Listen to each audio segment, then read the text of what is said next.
তারা হারিয়ে গিয়েছিল 12,500 বছর আগে। তারপর তাদের অস্তিত্ব পৃথিবীতে আর ছিল না। ক্রমে তাদের কথা মানুষ ভুলে গিয়েছিলেন। এখন তাদের সম্বন্ধে বিজ্ঞানীদের জানা থাকলেও বাকি বিশ্বের কাছে এই নেকড়েরা একেবারেই অচেনা। আর যে প্রাণী বিলুপ্ত হয়ে গেছে তার তো আর দেখা পাওয়ার সম্ভাবনা থাকে না, কিন্তু তাদের দেখা পাওয়া গেল। দুটি শাবকের দেখা মিলল। দুজনেরই বয়স 6 মাস। ইতিমধ্যেই তাদের ওজন 36 কেজি পার হয়ে গেছে। সাদা ধপধপে লোমে ভরা শরীর, এদের লোমটা একটু বেশি ঘন। তারা দিব্যি খেলে বেড়াচ্ছে।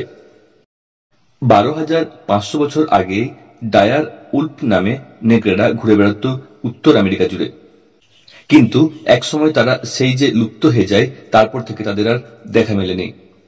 পরে বিজ্ঞানী গবেষকরা তাদের দেখা পান জীবাশ্মে, যা পরীক্ষা করে তারা এই জীবটির সম্বন্ধে জানতে পারেন। জীবাশ্ম থেকে নানা প্রাণীর কথা জানতে পারার পরম্পরা নতুন নয়।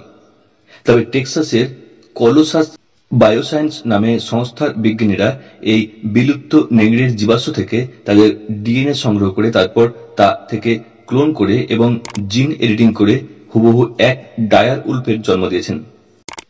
দুটি শাবক নিজেদের মতো করে বড় হচ্ছে। এক্ষেত্রে তাদের খুব কাছাকাছি প্রকারের আর এক ধরনের নেকড়ে গ্রে উল্ফের ডিএনএ কাজে লাগান বিজ্ঞানীরা।